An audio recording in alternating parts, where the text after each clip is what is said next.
Bismillahirrahmanirrahim. Assalamualaikum warahmatullahi wabarakatuh. Hari ini saya berada di Masjid Al-Ikhlas, Genang Sari, Langlung. Masjid ini terletak di Dusun Genang Sari, wilayah Langlung, dan menjadi pusat kegiatan ibadah serta sosial masyarakat setempat. Masjid ini berdiri dari inisiatif dan gotong royong warga sebagai wujud kebutuhan akan tempat ibadah yang layak dan dekat dengan pemukiman. Pada awalnya, masjid ini hanyalah bangunan sederhana yang difungsikan untuk sholat berjamaah dan pengajian kecil.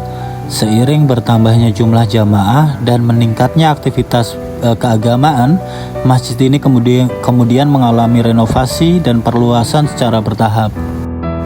Nama Al-Ikhlas dipilih sebagai doa agar seluruh aktivitas ibadah dan sosial di masjid ini dilandasi ketulusan semata-mata karena Allah SWT.